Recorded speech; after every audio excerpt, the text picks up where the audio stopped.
Jadi ini tidak pernah ada sunnahnya ya.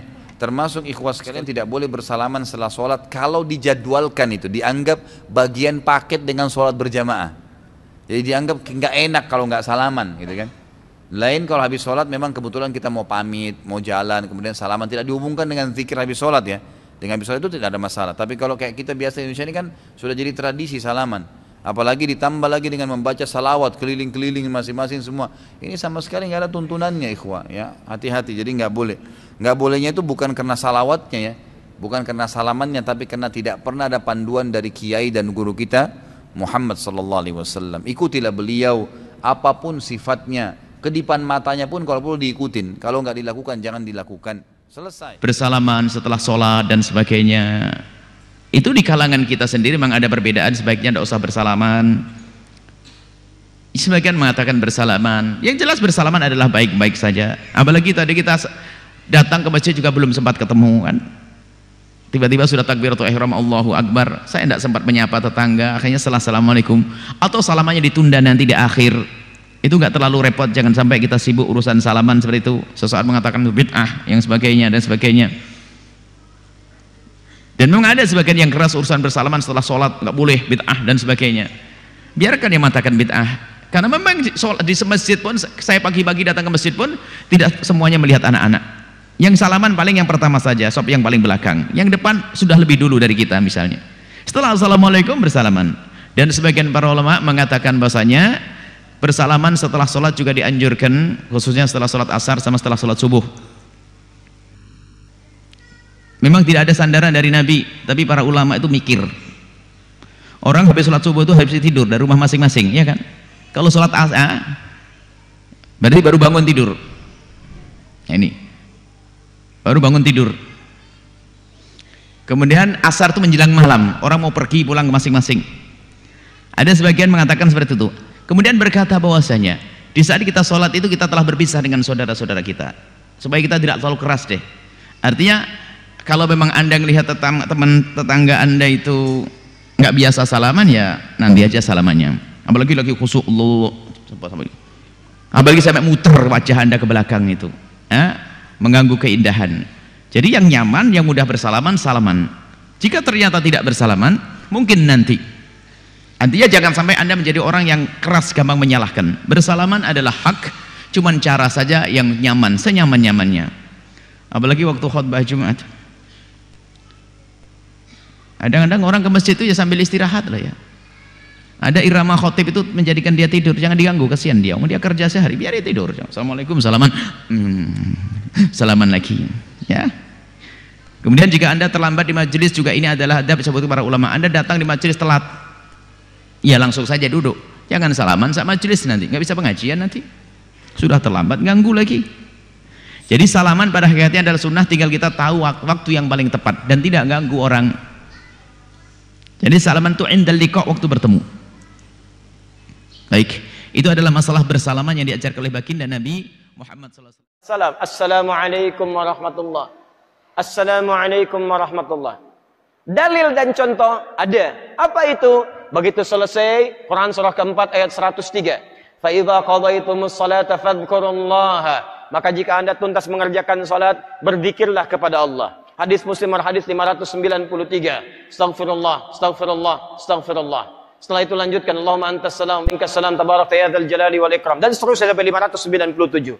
Jadi setelah salat adalah zikir. Astaghfirullah, astaghfirullah, astaghfirullah. Allahumma antas salam. Selanjutnya berdoa dan seterusnya. Baik. Assalamualaikum warahmatullah. Assalamualaikum warahmatullah. Tiba-tiba tangan disodorkan untuk salaman. Kanan dan kiri. Boleh tidak? Boleh tidak? Yang boleh angkat tangan. Yang tidak boleh angkat tangan. Yang wallahu a'lam, enggak usah angkat tangan. Karena waktu kita mau habis di sini. Lihat sini. Untuk menentukan boleh dan tidak, tadi kaidahnya. Lihat, ini sederhana. Cuman satu bagian dari kalimat, tapi maknanya dalam. Boleh dan tidak, jangan asal bicara ini boleh, ini tidak. Anda tidak boleh menghukumi sesuatu di syariat kecuali memahami ketentuannya. Apa landasannya? Mana dalilnya untuk menentukan boleh? Anda tidak paham dalil, jangan bicara hukum. Kata Imam Malik, Anda hafal 100.000 hadis tapi tidak memahami isinya, jangan bicarakan tentang hukumnya. Apalagi Anda yang tidak hafal hadis baru tahu terjemahannya, tiba-tiba memberikan hukum pada orang lain, itu yang bahaya. Awas, hati-hati. Nah, bagaimana menentukannya? Apa dalilnya? Tayyib. Hadis riwayat At-Tirmidzi menyampaikan dari Nabi sallallahu alaihi wasallam, "Ma min muslimaini yaltaqiyani fayatasafahani illa ghufira lahumā qabla an yatafarraqa."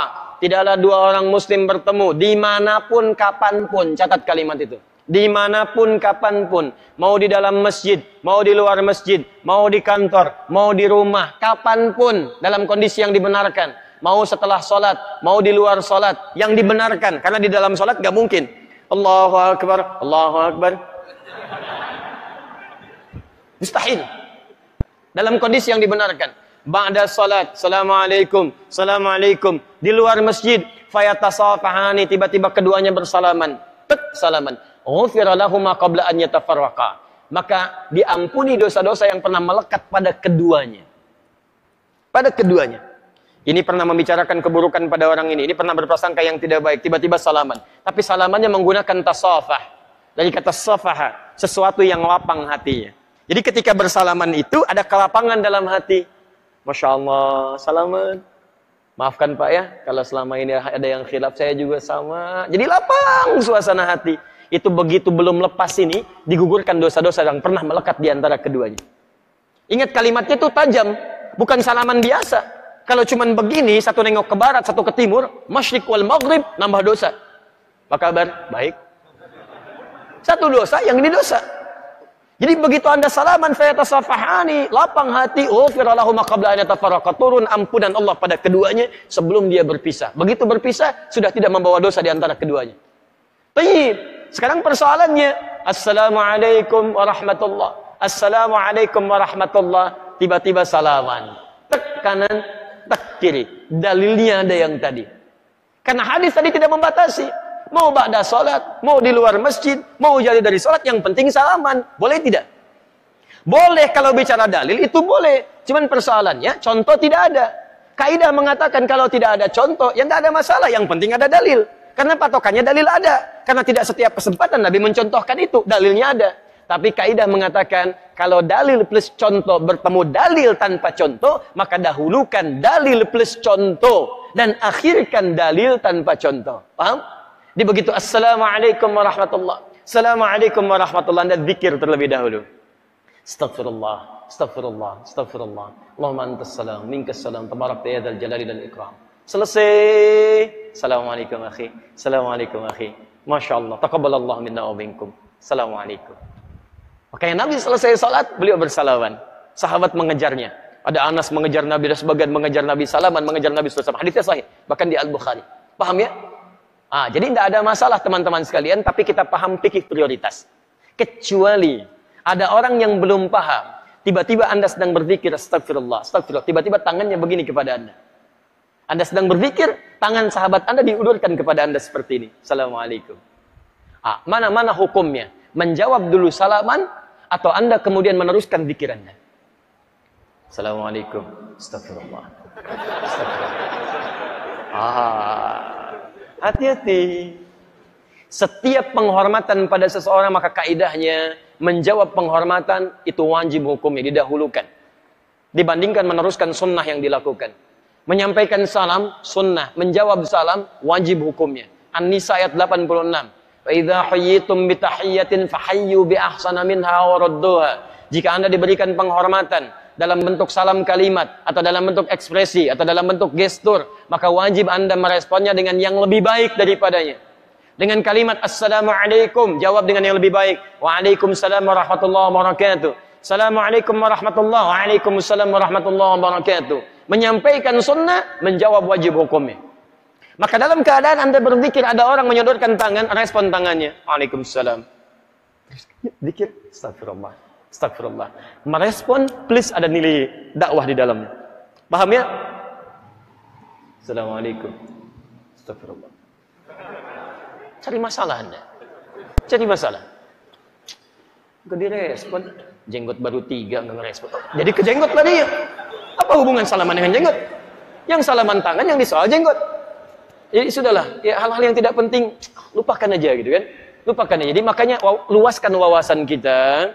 pelajari dengan lebih baik dan tempatkan hukum sesuai dengan tempatnya. Sehingga setelah belajar, yang biasa salaman pun mengerti. Oh, rupanya zikir didahulukan. Habis zikir saya salaman.